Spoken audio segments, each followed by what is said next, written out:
guys? Hope you guys are doing amazing. I have a bit of an update for you guys, and I'm really excited to share it. Basically, as my video title suggests, I'm now using Druid skills, specifically Wyvern Wolf skills, instead of Slam skills. Why? Well, as much as I love Slam skills on the Warrior, they just weren't cutting it for me. The problem with Slam skills are that they're just too slow and way too unrewarding. And when you're slow, you farm less currency, and when you farm less currency, you fall behind the economy, which is absolutely not okay for me. So I switched to Wyvern on Smith, and I have not looked back. It is extremely fast, has giga high damage, as well as keeping intact the same kind of tankiness you would get from a Warrior. Now, I'm not saying that my most recent iteration of my Warrior is now completely useless. It is still extremely viable, but I just wanted something faster to farm and make currency off of. So if you don't care about any of this, and you love the Warrior and you love the Slam skills, by all means, play the Slam skills. But if you wanted something faster, then this is the video for you. Alright, so without further ado, let's talk about the build. Let's start off with the Ascendancy. First off, we are Smith, and as always, we enjoy being tanky with Ascendancy. The armor applies to elemental damage, and chaos damage is super nice, along with the physical damage reduction of Molten Symbol. With all this mitigation, it is extremely hard for you to get one-shotted. On top of that, the Cold Stoker node lets you stack cold and lightning resistances just by investing into fire resistance. So it saves you some space for other useful modifiers, such as rarity, attributes, armor applies to elemental damage, and so on and so forth.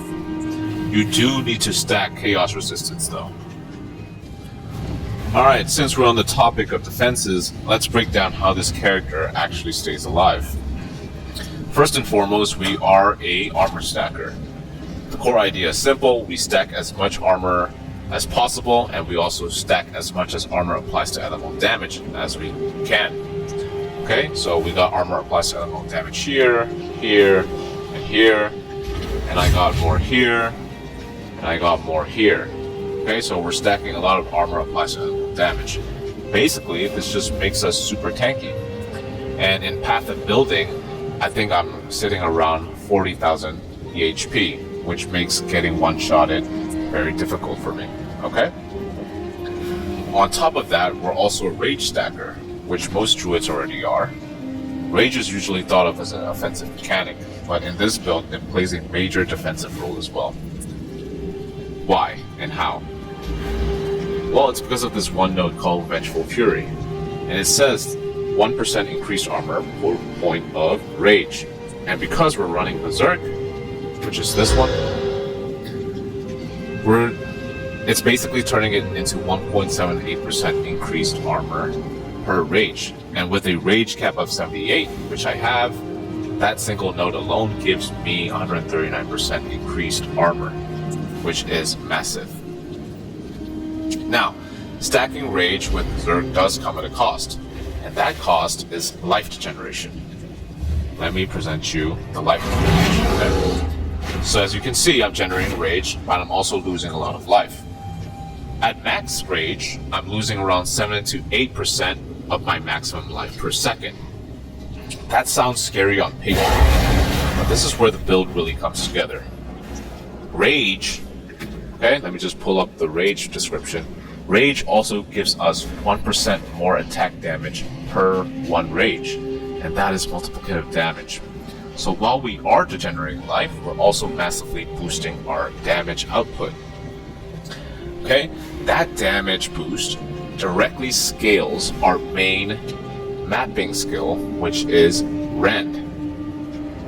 And with Rend, which is socketed with Life Leech 3 support gem, it's giving me 16% life leech based on physical damage dealt. And because Rage heavily boosts our physical damage as well as our attack damage, a single Rend is often enough to heal me multiple times over. And this is where offense becomes defense.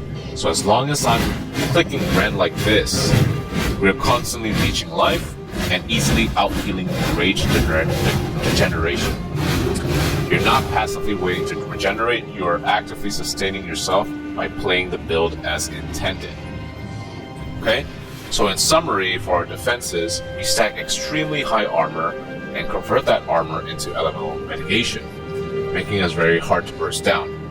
At the same time, rage scaling boosts our armor, again, and our damage, and Ren turns that damage into a powerful life leech. Alright, let's talk about the bossing and mapping setup of this build. For mapping, we're using basically 5 abilities or skills, and the entire system revolves around, generating rage, building up combo points, and power charges, so that your main clearing ability, which is Ren, stays effective as possible, okay? What do I mean by effective? Well, Ren has 2 versions, the normal version and the lightning charge version, okay? And when it becomes lightning charged, it basically has 150% more area effect, and it also grants you 50% of damage gained as extra lightning damage. Okay, so we want Ren to be lightning charged as possible. We want it lightning charged all the time. And to become lightning charged, it needs power charges. It needs to consume a power charge. And how do you generate a power charge? Well, you generate a power charge with pounds. Although it doesn't necessarily or naturally generates a power charge, you can generate a power charge with these 2 support gems, Culmination 2 and Eyelid's Chime. The rest of the support gem, I socketed with Momentum, Life Leech, and Cooldown Recovery. Okay, now let's talk about these 2 support gems, okay? Culmination 2 allows Pounce to collect and spend combo points. And you generate combo points by using skills like Rend or Lunar Assault, anything that hits an enemy, okay? And you spend these combo points by using Pounce again, okay? So you Lunar Assault, and then it will generate combo points, and this number will go up from 0 to 1, from 2 to 3 to 3 to 4, right? And then you spend them by using the ability Pounce, okay? So you build up combo points with Assault, and then you Pounce, okay? Easy as that. And now, this is where it gets interesting. Eyelid's Chimes gives Pounce a 25% chance to gain a power charge per combo point spent, okay? So with 4 combo points, 4 times 25, that is 100% chance to gain a power charge. So effectively, you only need to basically hit 4 times, see this number get up to 4, and then you use Pounce, and then you generate a power charge, and then your Ren becomes lightning charged, okay? So, this brings us to our third ability, which is Lunar Assault. Lunar Assault is socketed with Vader's Vengeance, Magnified Area 2, Ancestral Call 2, Elemental Armament, and Cold Penetration. Lunar Assault, right, functions as a secondary clearing skill and our main combo generator, like I mentioned before, because it usually has high attack speed and it reliably freezes, and it has strong synergy with our rage stacking. How does it have strong synergy with rage stacking? Well, thanks to Vader's Vengeance, freezing enemies now grants us extra cold damage per point of rage, which scales extremely well since we are always at high rage or maximum rage. Lunar Assault is ideal for quickly building up combo points before converting them into power charges with Pounce as well, okay? So Lunar Charges will, give you a buff called Vader's Vengeance on top here, and then with Pounce, with Pounce, it'll generate power charges, okay? The fourth skill is Ferocious Roar, okay, which is this ability. And Ferocious Roar is basically just just to maximize your rage. And as you can see, my rage was already full. So in maps, Ferocious Roar is used to front load the rage, right? At the start of the map, you use it to reach maximum rage so that your damage and defenses are fully online immediately. Okay? The fifth ability is Herald of Ice.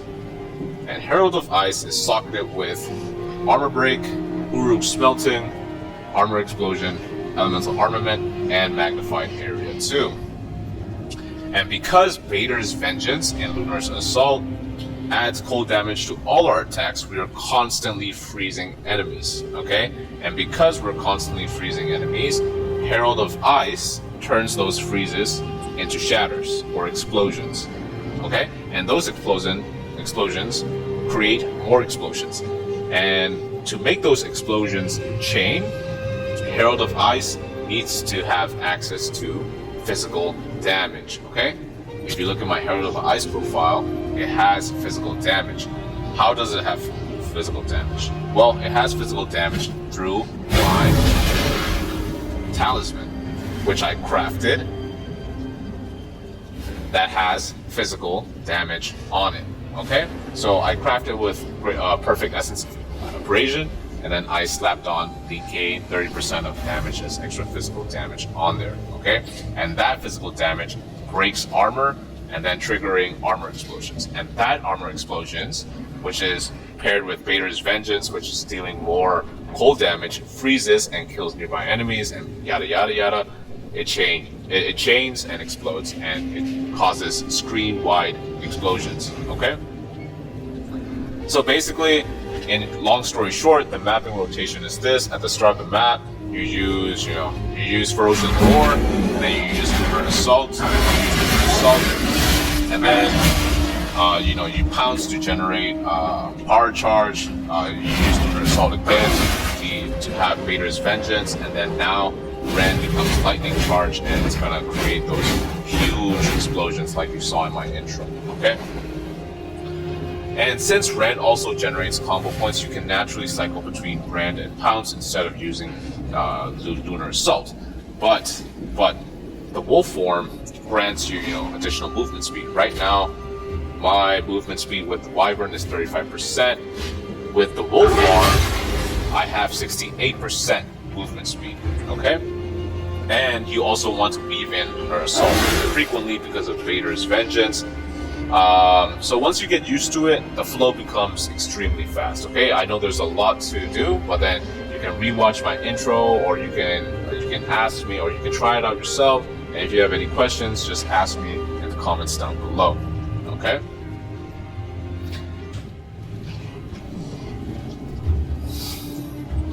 All right, let's get into the bossing.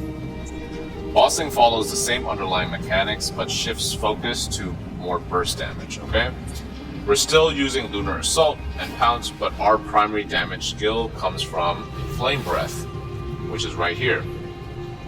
And Flame Breath is socketed with Zerfi's Infamy, Rage Forge 2, Virgin 2, and Momentum and Rage Forge.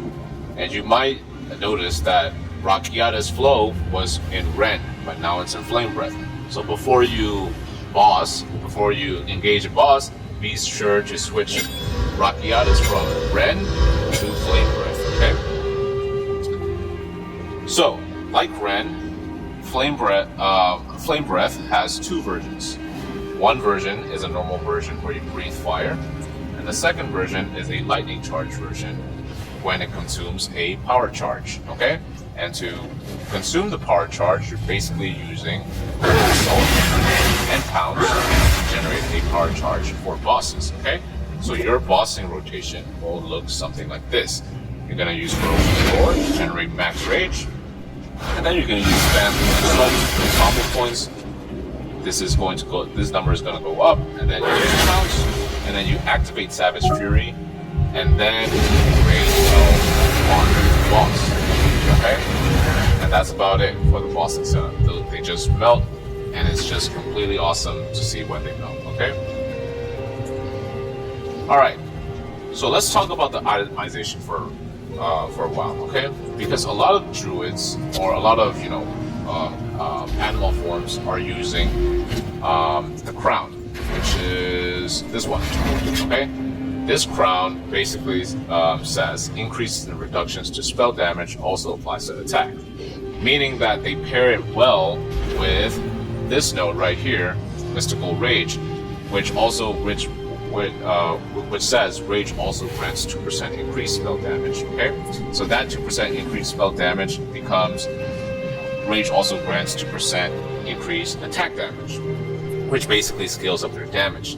But I'm using Constricting Command Viper Cap. Okay, why am I doing that?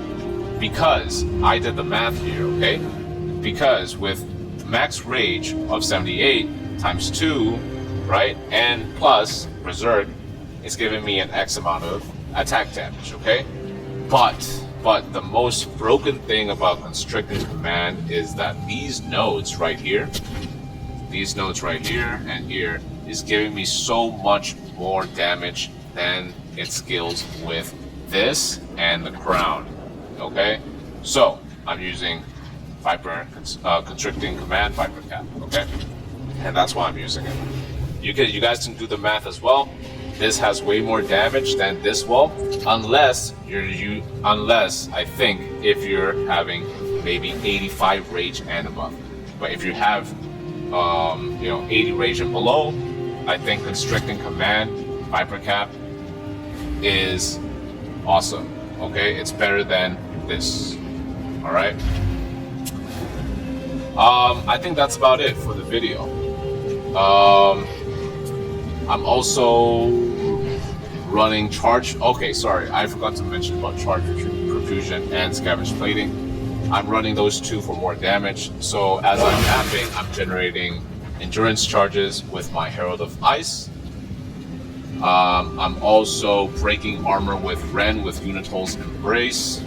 Okay, there are cheaper versions to this. You can always swap in armor break, right? It's just gonna hurt your damage a little, but invest in it if you want to, but you don't really need it, okay? Things like Uhtred's Augury, Diala's Desire, you absolutely do not need these as well. This is just overkill. The build works fine without it as well, okay? So you taking it off, the build works fine. It's just, a 10% boost, which is nothing, okay? Yeah, so that's about it, guys. Thank you so much for tuning in, and I hope you guys enjoyed the video and the guide. Peace.